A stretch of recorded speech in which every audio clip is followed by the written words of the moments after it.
It's time! Welcome to the Trying to Be Grown podcast. Nope. In the red corner, over there. Nope. In the OVO trunks, my guy Byron Keaton, my co-host. Come on, and over here in the blue corner, you see me, 250 pounds of pure, unadulterated, raw, Damani Carter. And the Bruce Buffer intro was, it had to do with the Mayweather Jake Paul fight. Is it Jake Paul or Logan Paul? Which one he fight? It don't really matter. The Mayweather Paul fight this evening. Who you got? That's tomorrow, I thought. No, it's tonight. Sure. First of all, why you asking me who I got? Bro. No, I'm saying who you think gonna win? First of all, they don't even know what day we recording this, bro. So why can't you just go ahead and just go ahead and pass it off? Go ahead and pass it off. The episode gonna come out after it's already happened. First of all, just tell me who you think gonna win. Nope, there's no winners to the fight. They said. Who do you think's gonna win the fight, Byron?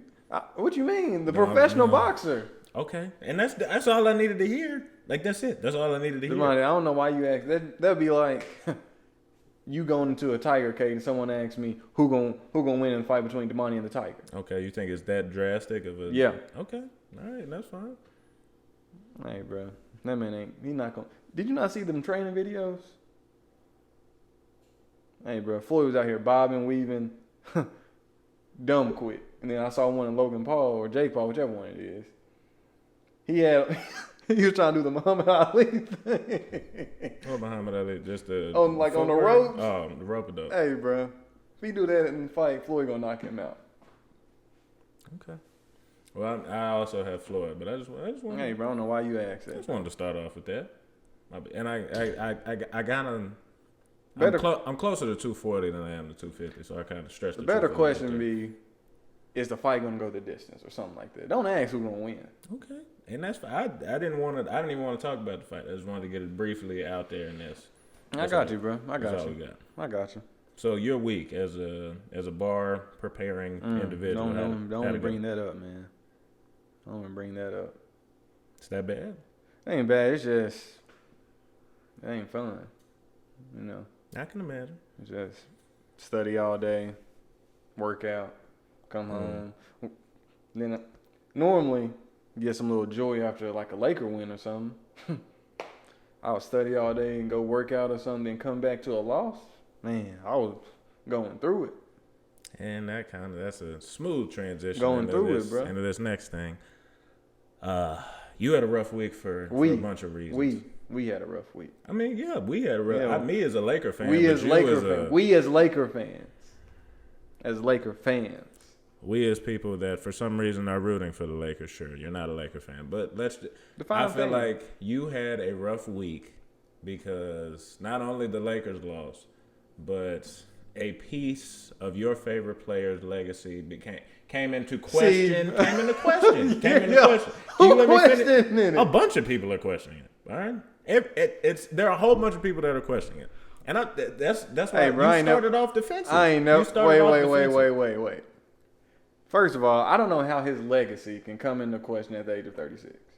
Four rings, 4 Finals MVPs. At this point, you can't question. I ain't never heard nobody questioning Tim Duncan. I ain't hear nobody questioning Kobe. I ain't hear none of that. When Kobe came off of the 2P and then got put out in the first round, then nobody said a thing to him.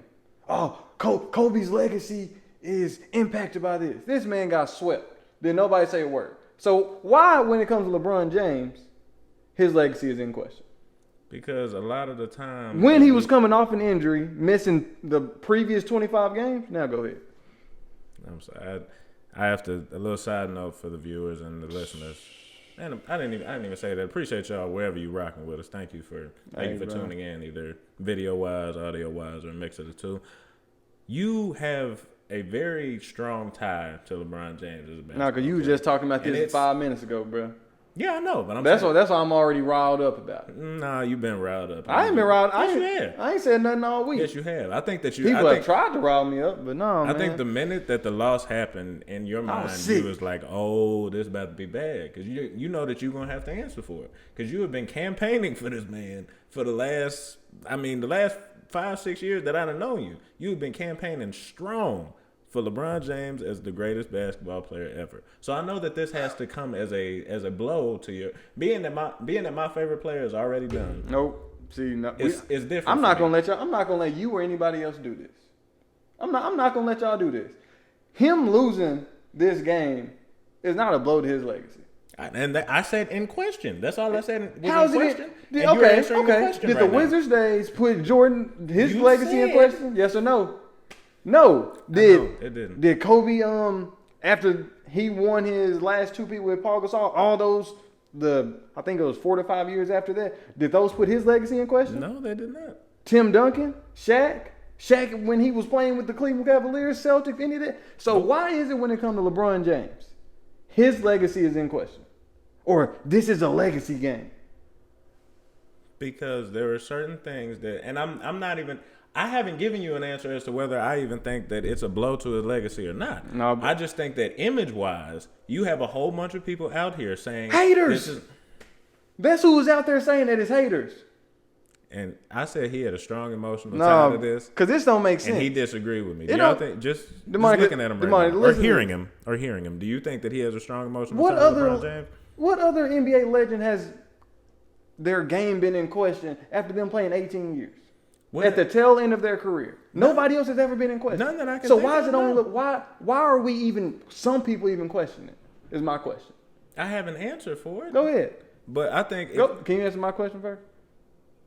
That's what I'm trying to do. No, you about to I felt a segue coming. I feel some strong emotional ties just radiating off that microphone. But anyways, I think that he could have added to his legacy by playing the way that he's playing now. We haven't seen a player play at this level this late in their careers. And some people forget that I don't even think necessarily some people forget. I think people aren't taking into account how old he is and how much we should not be putting a real emphasis on what's going on now for a bunch of reasons, age being one of them. But I think that just the reason it's going this way because people felt like he could have gotten to a certain point positively to contribute to his legacy if he were to win a championship now. So I think to see this first round exit to a team that really is not a perennial winner, a team that just kind of got put together. The 2 seed. Does that discount anything I just said? You said not does that discount how anything they not a perennial winner? Does that discount? I'm just saying that's a 2 seed, bro. Does that discount anything I just said? I didn't say you did. I just said I'm giving you reasons. You said why they're not a winner. I haven't even started giving you reasons why it's like a. I just asked. You said a perennial winner, in which this year they are a perennial winner. They're a 2 seed. What perennial means? And I'm not talking about. You don't know what the word perennial means. I do know what it means. It means what does perennial mean? In this context, it would be like basically a Golden State Warriors team before they fell off. Just a team that wins repeatedly. That's the point. Yeah. So if this is their first year winning over 50 games? Listen. First of all, it was 72 games this season. I'm saying, but this is their first year winning over 50 games. They're a perennial winner in the context of this season. Not ever. Excuse me. In this season. But that discounts the entire meaning of the word perennial. No, it doesn't. Yes, it does. Repeatedly. You know perennials are flower-wise? Wait. Perennial means repeatedly. How many games are there in the season? That's not how it works. How many games are there in the season? That's not how it works. How many games are there in the season? That's not how it works. Tell me how many games in the season. Perennial flowers. Like perennial flowers. How many games are in the season? How many games are in the season? Do they have to win a lot of games? Second most in the league? Go ahead. Continue to finish. You know what perennial flowers do? I don't know nothing about them. That's flowers. where I'm 99% sure that's where the name perennial came I don't think from. that's. I think. You want to bet? I don't think that's where it came from. You know I don't bet, bro. Okay, well now I don't bet. Let me look. You talk for a second. You find something to talk. You find something to talk to these people about. I'm not gonna Why are you so strongly emotionally tied to LeBron James? That's a better question. That's a better question. I just asked a question. No, it's like you will not let me get anything. I don't understand. First of all, y'all are completely. Most of these people discounting the Suns who they are, as if they are not the 2 seed. I'm not saying that they're not the 2 seed. I'm saying that they're not a team like that. They're not even a team composed of people that win often. There's nobody on that team that has ever won a conference finals, as far as I know. There might be somebody buried in them. No, Jay Crowder has. Jay Crowder is the only member of that team that has ever won a conference finals. Y'all acting like the only member. Also, people are completely discounting the Suns because they didn't make the playoffs last year, as if they wouldn't have made the playoffs if DeAndre Ayton wasn't suspended for 25 games The season wasn't cut short. And then, what was the last thing? Oh, they went 8-0 in the bubble. So this team has shown that they're a successful team. Remember that? Mm-hmm. The people just want to discount that, man. And they want to discount that to say that to diminish LeBron. What about it? A perennial is not a flower. My bad. It's a plant. What? I don't know. That's seasonally based. So shows up every season. Who said that's where the word came from? You just try to throw that on. So if I look up the word, and the first thing that comes up is plants, and it says that these are plants that flower, whatever they are. See, yeah, look. Lasting or existing for a long or apparently infinite time. Enduring or continually recurring. They continually won this year. They continually won this year? Yep. So it's no perennial winning teams then. If it's not infinite. I mean, they have to lose. Infinite mean you always win. Lakers wasn't always winning. They got the most championship rings than anybody. Celtics not. Do you realize? If you want to fixate on specific things within the words, we can do this all day. We can do this all day because with the actual definition of the word, the literal meaning of the word, don't nobody fit in the NBA. Okay, so let's or continually recurring, right? So let's just say that the Lakers win. This doesn't say continually. Thrice every 10 years. This doesn't say seasonally. It just says continually recurring. And so if I'm looking at it from this year, they continually won recurringly over and over and over, man. Okay, so if I wanted to look at continually over the course of a minute, then I could say that continually you've been the dumbest person in this conversation and you have said some just ridiculous stuff. That'll be your opinion on it, man. Sure. Okay. If you want to look at it within that minute, I'm looking at it from this season. Like I said from the jump. You're being perennially idiotic. Nope, I disagree. The course of this, Byron. I disagree. You're about sharp as a marble right I disagree. now. All right, bro. You got it. You got it. So let's get into something else. Matter of fact, I'm gonna stay right here for a second. The Suns are not a team that has ever won an NBA championship. Yes or no? I don't know. They've never won an NBA championship. You sure? Yes. Okay. Go ahead and look it up. Oh, you go. Go ahead and I'll take your word on it. I'll look it up later. Go ahead. That's fine. There is nobody on that team that has ever won an NBA championship, right or wrong? Trying to think of their roster. CP3 ain't DeAndre Ayton. Never. D-Book hadn't. Never. Jay Crowder? Never. Yeah, because of LeBron. But who else? I don't know who on campaign now. Never. Cam Johnson Young. Who else they got? Javon Carter? Nope. Oh, yeah. Right, so sure. Not a team of people that have been in the most intensive playoff situations. So that's my point. That's the point that I was getting across there. So a whole bunch of reasons to criticize him are out there. And I think the fact that you can't even get to the fact that the reasons have merit shows that you are very emotionally tied to LeBron James. Okay. So put it like my thing is, if LeBron was completely healthy, he continued to play at his MVP pace as he was playing at the beginning of the year, and then came out and did something like this, sure. This man, he tried to come back, I guess, a month ago. Yeah, the beginning of April, and he couldn't play. He played one game, then had to pull himself out for another 2 to 3 weeks. Mm-hmm. Then came back, still wasn't the same, where he wasn't as explosive, couldn't move laterally like he wanted to. And then you saw the whole entire playoffs, he wasn't in shape like he normally would have been, based on the regular season games, as well as he wasn't able to move. And you think I'm supposed to say his legacy is in jeopardy because he's injured? No, that don't make sense. Plus, he's 36 years old. How does that make sense if everybody's saying he looks injured, he was just injured, and everybody knows how bad high ankle sprains are? Running backs don't play the rest of the season. Well, they'll miss 2 months off high ankle sprain. Mm-hmm. And this man supposed to come back at the highest level of sports, the NBA playoffs. And just supposed to be LeBron James that we saw at 19 years old, 22 years old. That don't make sense, bro. Anybody that think that way a hater. Wow. Okay. So So let's. I'll get into. I'm playing. I'm playing devil's advocate right now. Go ahead. Pitcher got a rotator cuff injury. He go in the World Series. You still expect him to pitch 100 miles per hour? How early did he have the rotator cuff injury, and how significant was it? A partially torn rotator cuff. I didn't have one of them. Partially torn, unless it happened in spring training. Unless it happened in spring training, no. So right before, let's say 1 to 2 months before, he tries to rehab. He gets maybe 2 games in before. I would not expect him to throw 100 miles an hour. You're not going to expect him to be at his best, are you? Nope. So why do we expect that with LeBron James? I'm done. That's all I'm saying. So there's some other things to bring up.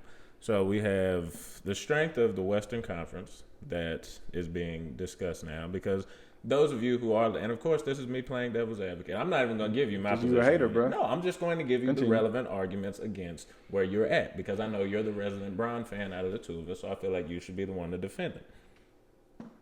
Go ahead, this is a show where we're supposed to discuss the stuff. Go ahead, sir. So I think that Bron getting through the East as many times as he did, Bron having the perfect finals record in the first round, something that a lot of other players that we talk about in the GOAT conversation can't boast. Those things, I think, come into question now because, one, you have the argument that, Bron had that record because he was playing in a weaker conference. When he got to another conference where the competition was a little bit better, it was harder for him to carry people to do the things that he did. Because, I mean, either one of us can't deny the fact that the team that he brought to the finals in Cleveland, whichever one of those years where there was no Kevin Love and no Kyrie, that was a weak team. But Bron was putting 35 up a game. Yeah, but you have those arguments there that say that Bron has this perfect perfect first round record because most of the time he was playing a weak conference, and when he got to another conference, it stopped. What would you say to that? How many in LeBron's 18 years? How many of those did he miss a significant amount of games where he was injured entering the playoffs, or even for over a third of the season did he miss games in any of those years? None of those years. The only other year where he missed as many, I don't even think he missed as many games in 2019. I think that was where he originally had missed the most games, and then this year, in comparison to the shortened season, he's missed the highest percentage of games, therefore putting his team as a 7 seed. Also, if he misses in the front end and he still gets to ramp up like he typically does right before the playoffs where he really turns it on, such as last year when they played against the Clippers, they won, LeBron went off, then come back the next, I think 2 days later, 1 or 2 days later, destroy the Bucks, completely shut down Giannis. Yep. That's LeBron getting in playoff mode. Now, you completely take LeBron ramping up to playoff mode, coming from his 26 points a game, all that, being healthy, and you just say, hey, you're not healthy coming into the playoffs. You're missing – I don't even think – did he play – yeah, he played the last – typically, he didn't even play the last regular season game.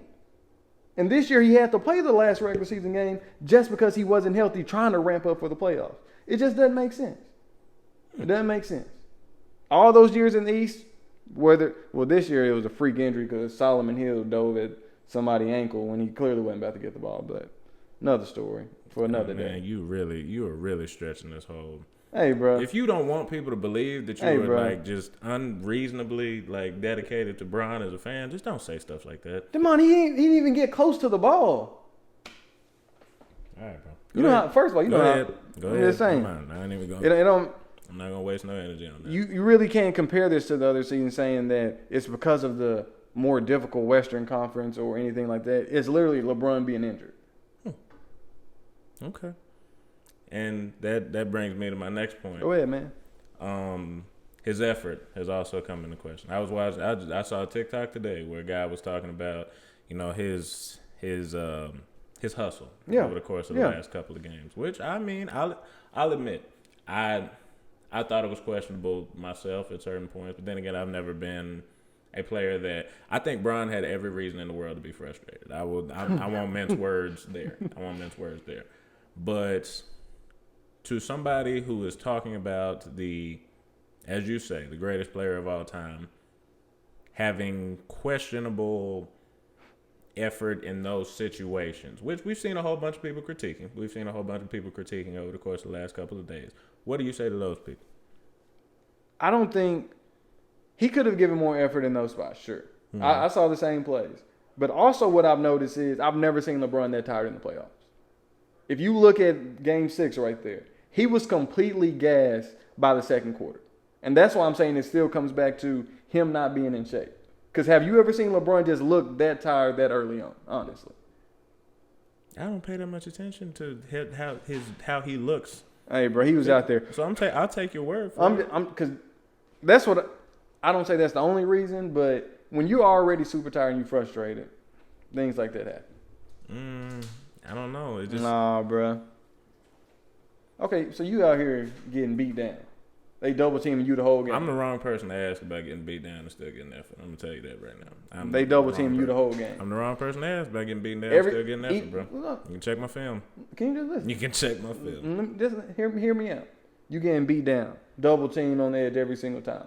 They just running right. They doing a sweep your way every time. Double team you and corner not setting the edge. They go for a touchdown. Mm-hmm. They do that 6 times in a row. That 7th time you still giving full effort? No, you not, Damani. You are not still giving full effort. Byron, check my film, you're not going to try to fight through that double team. Especially if you didn't get any conditioning. And so you already gassed. And then you getting frustrated? Nope. Check my film. Nope. I'm not rolling. Okay. Well, okay. Send me all your film. No, I'm going through a full day of your practice. If you don't go 100% every single play, I don't. We're talking. Nope. You better go 100% every single play, Damani. Why are you so mad? Why are you so mad? If it's a bomb for a touchdown, you better be running right behind him, 50 yards behind if it need be. So can I 100% effort? Do you? I'll put it to you this way. Since you've questioned the context to this point, I would say it on the show. So a game that we did not win. I won't say what the score was. A game that we did not win. I took on 29. I counted. I went and counted. 29 doubles at the point of attack. So you cold? No, it's not that. It's not that I'm cold. You? It's just because where I was positioned on the field. It had nothing to do with the player I was. It was just where I was at. And this was what, 3 months ago, 2 months ago. But 29 doubles over the course of a game in April in Texas, like deep in Texas. Yeah, man. So I'm the wrong person to talk to about effort in situations where you have every reason not to give it. So I have questions about Bron there. Do I necessarily blame? I don't blame him at all for what happened, but would I like to see something different out of the best player on the court, the best player in the world there? Of course I would have. But I just want you to know, bro. I'm just saying he was out of shape. That's all I've been saying. Okay. But you've been saying a whole lot more than that, bro. I said he was out of shape and hurt. No, mine but you goes keep back to the same two things. Him being out of shape and hurt the whole entire time. I haven't said anything else. Yes, you have. What else have I said? That his legacy shouldn't be judged because he's out of shape and hurt and old? You've said. What else have I said other than those 3 things? And you're going along the lines of being a Bron apologist is what I would say. Because everything that he has done, there's some like valuable reason that he should be absolved for it every time. If you ever defended me, I hope that you take this same approach. Are you serious? Because you are really defending this man. How am I defending him saying that he was hurt? Hey, I don't want you to get a high ankle sprain and go out there and try to play in the NBA basketball game. I'm not saying that we're talking about him sitting there talking to the referees while a fast break is happening. Okay, we're talking question about stuff 2. like that. They were beating him up and wasn't calling no fouls though. Apologist. Hey, Damani, I got a question. Apologist right Should they have been calling them fouls? This is what I said. Because Booker was on the other end barely getting touched. They call a foul. No, but see that much I can't do. Game 6, that much I can't do. I'm talking about the whole series, especially the. Okay, I won't talk about the whole series. Nope. Even Game 6, Booker would go in there and barely get. One time, Bruin got hit on the right arm and the left arm in the middle of a shot. They did not call a single foul. Byron, they were doing it on both sides. I'm not saying that the officiating wasn't bad, and I'm saying that it disproportionately affects the Lakers just because of how much of their game happens at the rim. But if you go back and look, just go back and look at. I watched the whole game. Go back and look at how mad the Suns players were getting and how mad the Lakers players were getting right around the rim because of how much contact was being allowed in Game 6. They were allowing a lot of contact, but they were doing it on both sides. But the difference is how much contact they were hitting Brown with. I don't necessarily think that's Bro, if they're allowing one contact, time they hit Bron in the body area and then hit him in the arm area too. This is a completely different shot. And they tried to call a jump ball. But okay, no, but look at no, I'm saying. So the ref looking at it and say, I'm just not gonna call it. Bro, if they're not caught, and I'm not speaking to specifics. You can't do that, bro. The only one that I can remember, there was a sequence of like two, three, just I can't remember. There were 2-3 attempts at the rack, going back and forth, like 2-3 possessions, where the Lakers didn't get a call, looking at the ref. Kaminsky didn't get a call on the other end, taking it to the rim. Wait, slow. So let's stop it right there. Let's stop it right there. Okay, go ahead. Kaminsky getting a call and LeBron James getting a call, two completely different things. Byron, Booker was getting his superstar call still when he would go in there. And I'm not necessarily sure if you're generalizing for the whole series, then maybe. But even that 6, game. No. Can't do it. I can't do it. Yep. I can't do it for game 6. I cannot do it for game 6. I can. And I can respect. Nope. I said what I got to say, man. He got his call. Brun didn't get his call. Brun shot more shots in the paint than Booker. I'm pretty sure Booker still got more free throws that game. I couldn't tell you if he did or he didn't, but I'm saying that the entirety of the game, consistently, they were allowing a lot of contact. Well, so why was Booker getting so many free throws that game still? He still probably had at least 10 free throws. 10 free throws is what, 5 fouls? And how many Brun get? I don't think Brun got 5 fouls. But you got to think about how. Okay, well, think about that's all I'm saying. Think about how Brun had more shots with contact. Think about how compressed the paint was. They were catching Brun earlier. And they were fouling him earlier. What that mean? Okay, if you're above the circle, the likelihood of getting a foul call there versus getting a foul call right by the rim is a lot lower, and you know that. Something about the rim. Don't make sense, bro. So you don't think that you have an emotional tie to LeBron James? Bro, I'm just saying that them referees were cheating, bro. Okay, all right. So now we got. I thought the referees were gonna cheat for us, but they didn't do it. So now we got all the way to the refs are cheating. So you agree with them calls? I'm not saying that I agree with them. I'm saying I can deal with refereeing that's consistent. I hate it when refereeing is inconsistent. They were consistently bad on both sides. Give it to them. Also, boys would have had a chance if Kyle Kuzma didn't touch the floor. So you that mad at Kyle Kuzma right now? Hey, bro. This man did a pull-up. I don't know if it was a jumper or a pass. And he hit the back. No, he hit the backboard like a brick. The one I could have done with it, he did. One time he came in the game immediately after we were on a 10-0 run. They go on 8-0 run. Bump it right back up to 18.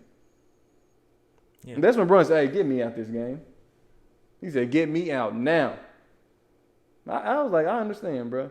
Because at halftime, I said, Kyle Kuzma better not touch the floor. And what did Frank Vogel do? Put him right back in the game. I didn't see this happening, but I read it on Twitter today. Did Kendrick Perkins really say that when Kyle Kuzma get in the game, I turned it off because I don't want my son to get bad habits? Hey, bro, I felt him. Bro, that's hilarious. It's like he just gives bad effort. Like, he gives effort. But it's just, he not playing basketball, bro. He is playing basketball. No, I don't know what sport it ain't basketball, bro. I was really happy with how Kuzma played last year. I don't know what's happened this year. I don't know what has happened this year. That man shot 29%, averaging like 6 points a game for the playoffs. Something like that. I can do that. You can't do that. You could do what Schroeder did in Game 5, and you could do it for a lot cheaper. Oh. Hey, man. Lakers better send him packing. They better not even offer him $10 million a year. Because he had 2 bad games. Hey, Damani. They offered this man $84 million for 4 years. He said he worked more. I'm aware. First of all, I'm not going to give him that offer again after what he pulled. First of all, he had 4 bad games this playoffs. I was just talking about 4 out of 6 games. What do you consider bad? Like, he had multiple. I'm pretty sure he had 4 games under 10 points. He had 4 games under 10 points? Are you sure? Hey, bro.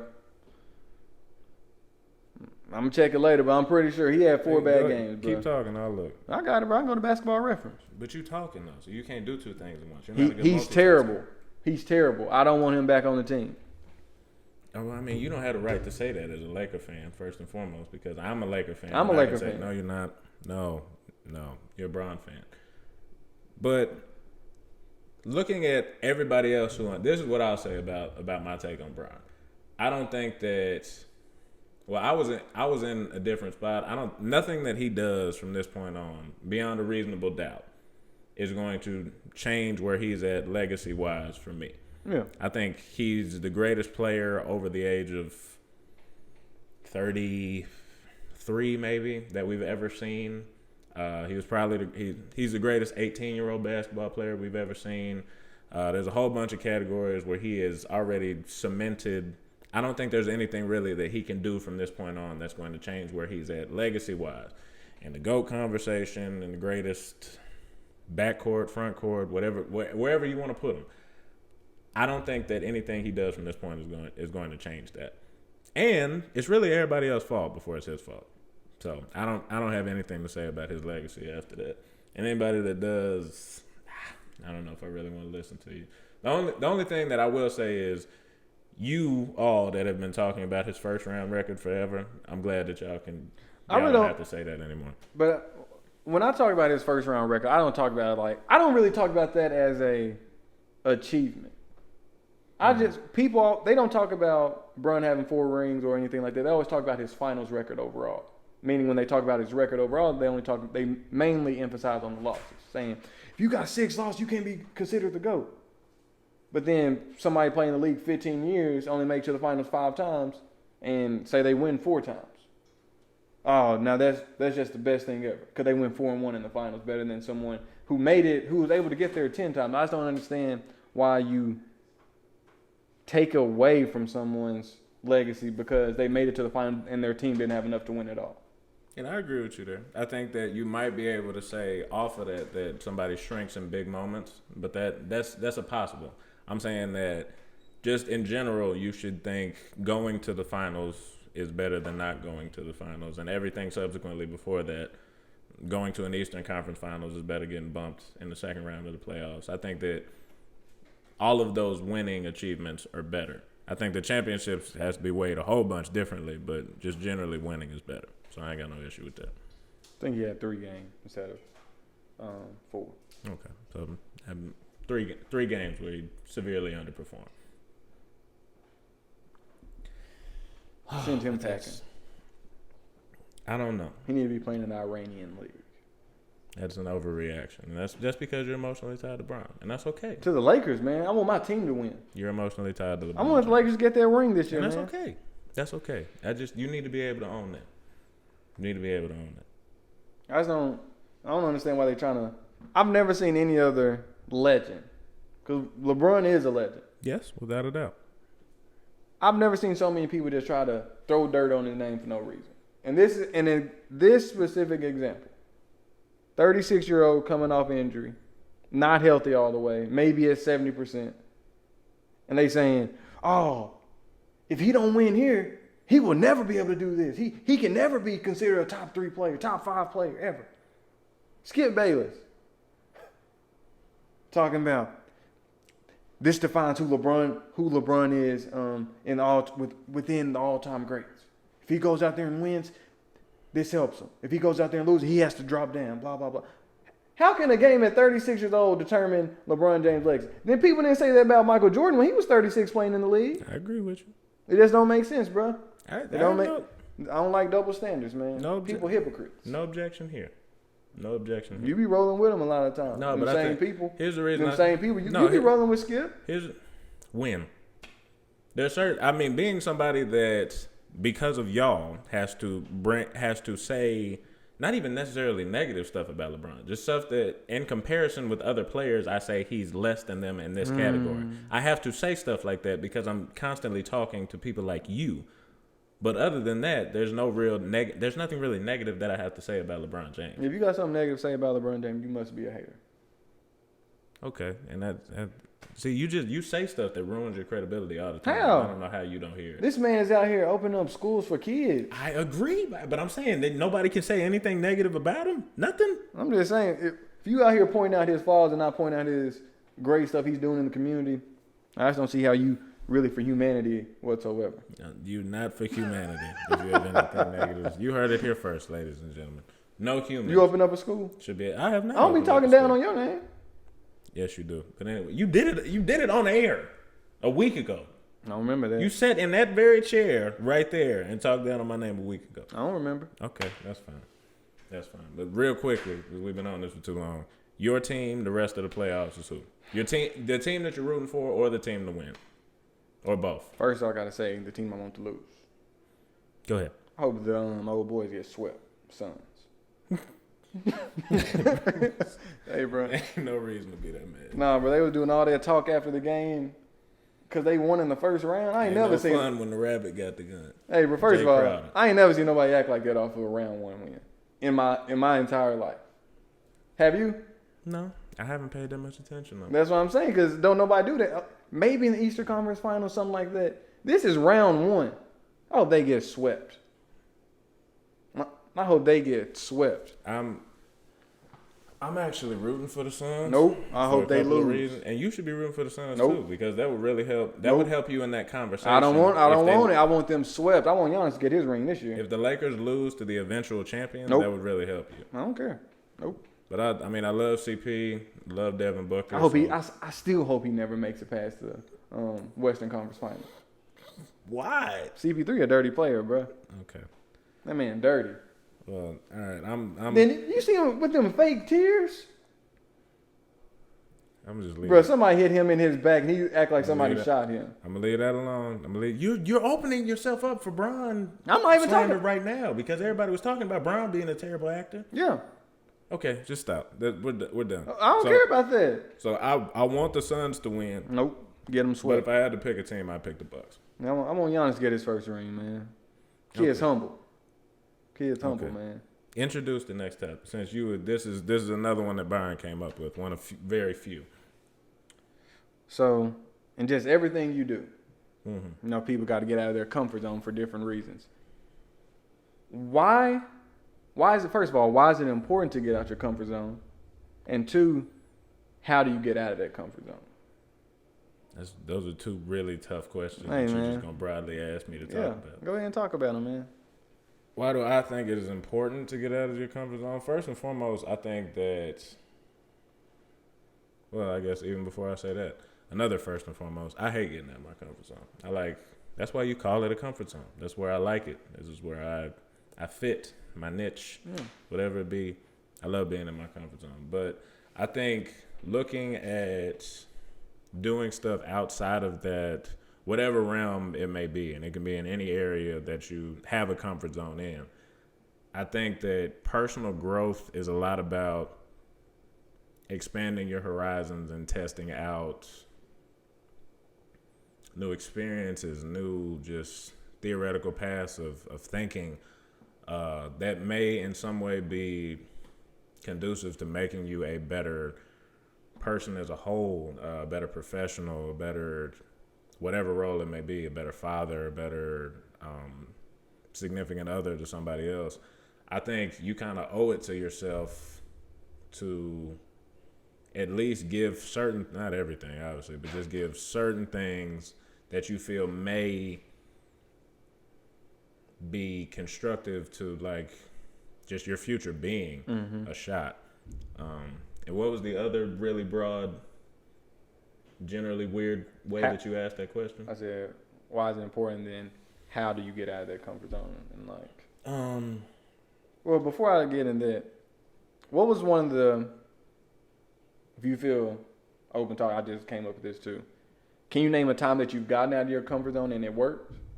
Like for your actual personal growth and things like that? If you ain't got one that you want to talk about, that's fine. But if I think of a better one, I'll probably stop myself. But something that hasn't necessarily worked, I've expressed on here that I have an interest in going into coaching after I get done playing my 35th year of football.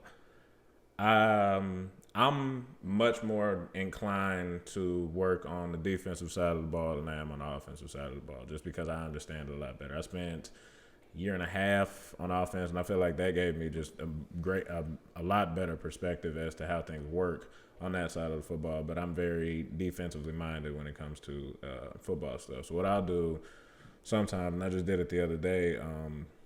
I don't go to clinics at this point, but I'll watch some of the clinic tapes that are put out by great offensive coaches. One of the ones that I watched just the other day was Steve Sarkisian, the current coach of the Texas Longhorns, when he was the offensive coordinator at Alabama, discussing how he marries the run game with the RPO game with his shot game, and just talking about how different levels of defense get attacked with with just everything that they do, and how moving everything like in similar patterns and making everything look the same generally just allows for the greatest offensive success that they can have. And I feel like just knowing those things, it not only makes me smarter as in terms of having an offensive mind, but if I was to construct a defense, knowing that that an offense has these goals, then I have a better perspective and understanding what I am actually trying to stop. Instead of just looking at it and thinking, okay, they want to go here,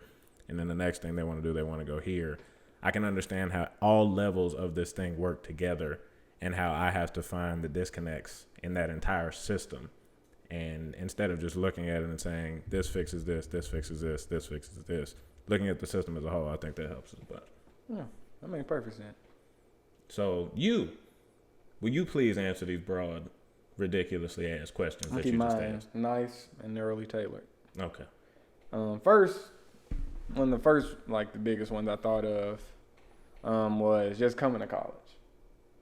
Like, I always knew I wanted to go to college and things like that, just like growing up, but it's really, you're stepping outside of your comfort zone for the most part.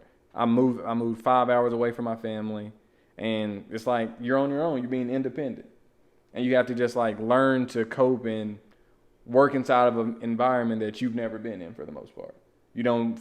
I knew one to two people up here before I got up here, and it's just like you have to make room for yourself and like grow. That is one of the first ones I thought of, and then another one I thought of getting out of my comfort zone is typically I just don't go up and speak to a lot of people if I don't know them. But like in law school, I learned like the importance of networking. Mm-hmm. And so another thing I had to learn how to do was being able to build more connections, reaching out to people I don't know. And through that, I've just learned so much valuable advice regarding law school, just getting through it, as well as the job market and things like that. It's just, there's so many different people's minds you can pick, but if you don't get out of that comfort zone, you're missing out just like on a lot of valuable gems out there that you just are, I guess, holding yourself back from. Look at you giving. I just came up with that on spot too, you know. Hey man. Okay. No practice. Ease up a little bit. Yeah, man. Yeah, man.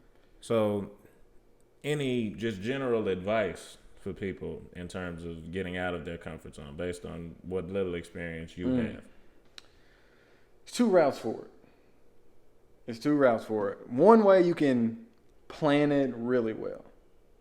You can, I've done this, I'll probably do this a lot still, but I think of every possible solution or problem that may come up within me getting out of my comfort zone. I basically overanalyze, like, okay, if I go out and reach out to this person can say this person can say this. And like, I just prepare myself for things that can come. Okay. Sometimes it works, and sometimes it's like the best way to do it that way. But sometimes you can kind of psych yourself out, in which you're like, okay, if this person does do this, then what do I do? And then you don't have an answer for that. But in reality, if you just go for it and just don't overthink it and just basically go for it, it kind of works out better in those situations too sometimes, just from the fact that you don't overanalyze something, but you always still need to be prepared. So I guess you kind of need to find a happy medium of that, and not just, sometimes throwing yourself out in the deep end is great, but sometimes you need to think it through why you're doing this, I guess the benefits, as well as, I guess the pros and cons of the situation. That's good advice, man. You got any advice on it? Not really. But I guess if I was telling people something regarding getting out of their comfort zone, what I like to do and what kind of led me to studying offensive football more, and that's one of the more relevant examples. I guess an example that more people would relate to would be I've been doing a whole bunch of research in crypto lately. I don't really have much of my own money to do anything with now, but I figured when I get into that market, I want to be all in and know things rather than just saying, "Ooh, Dogecoin, let's put money in there." Yeah, man. Yeah, I want to. I think it's part of this. I can't even remember who told me this, but part of wisdom is knowing what you don't know. Mm-hmm.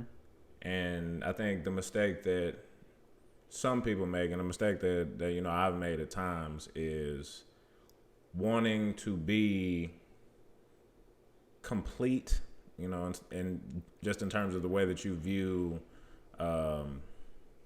just your approach. Like, you don't want to say that, I have a weakness here, I have a weakness there, there's some unknowns here.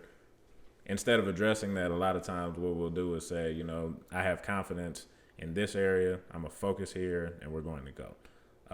And I think there's no problem with doing that, but I think you have to have a healthy cognizance of, I don't know this. I have kind of a blind spot here.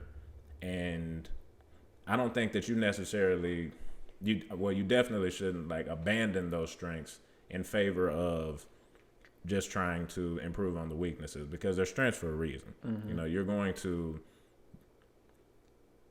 the strength that you've developed is still relevant, and you want to use that to propel you in whatever way you can. But those weaknesses, those blind spots, take time to see if there is a way that you can improve upon them. And I think that a lot of the stuff that I currently do in terms of getting out of my comfort zone is just kind of sitting in those blind spots, looking at those weaknesses and saying, okay, I can improve in this area here to make it less of a blind spot, less of a weakness, whatever it may be. So I guess that's my, to sum up that advice, it'd be look at those things where you're not great and see how you can just abide in those spaces for a little bit and find some area for improvement. Yeah. And kind of to go off the thing you said about wisdom, one thing I learned is the more you know about something and think you're an expert on it, you realize, that's when you start to realize, you really realize to start that you don't know much at all. Mm-hmm. And so you have to be fine with, I guess, being uncomfortable with the uncomfortable, in that sense in which you're fine with knowing that you don't know this, and you have to reach out to someone, you have to do more research on it, and do things like that to, I guess, better yourself and still get your growth and development that you need. But yeah, that's all I got on it, man. Keep it. I like the wisdom of the young Byron Keaton show. Hey, man, you know. It was great. Just what was that, 25 minutes ago, we was talking about your stupidity. You're an interesting bro. Because you got a dichotomy. Because you be stupid sometimes and then wise other times. Nope. You're just a hater, bro. No, I'm not a hater, bro. We have to, as men, be able to tell each other, hey, bro, you wilding right now. And I wanted to tell you, but the best way for me to get that across is to call you names. So that's why I do it. Nope. Out of love. Nope. And if I've ever called you a name, Colton, Chase, it was out of love. See? You see how I made that come full circle, bro? The stuff from last week, I made it come full circle. Damani, you kidnapped him. That's it. We're done. That's the last thing that I didn't kidnap anybody. Los Angeles Lakers, NBA champions 2022. Book it. Go ahead and call Vegas. Put your bets in. Wherever you at, YouTube, Apple Podcasts, Google Podcasts, Spotify. Thank you for rocking with us today. Appreciate y'all. Always appreciate y'all. Go ahead. Make sure to like, comment, and subscribe. And shout out to Show Thief, who's going to play us out today. Appreciate y'all. Oh, he got it today. That's it. When that pressure get applied, is you gon' pass or you gon' shoot? I stood tall. When you make it through the struggle and the pain, do you get your umbrella off the chance that it might rain? I stood tall. Ooh, I stood tall. Ooh, I stood tall. between whoever hold me down. When I see my people going through it, I put the blame on me. And I see my homie lose his mind, but I gave him his first taste of lean. I ain't gon' lie, that really hurt me, but I had to close the curtains. And one thing I learned on Lion King is everybody gotta eat. Never tell a party, let me get a whole piece. Said, nah, little homie, can't get that from me. You play football, you got a bright future, you supposed to see you on the TV. And I said, that's true, and I'm gon' do it, but I really gotta make something happen. And I probably could've asked my family for something, but instead I started hitting licks with daddy. I ain't gon' lie, that turned me to a savage. Really living life like a bandit. And then Murph told me, keep your head on, man, don't do nothing reckless. But now I'm older now, I'm a grown man. Go to church every Sunday, I'm a praying man. You ain't gonna never see me fall, I'm always standing. One thing I do is stick to the plan. When you make it through the struggle, you the truth. When that pressure get up.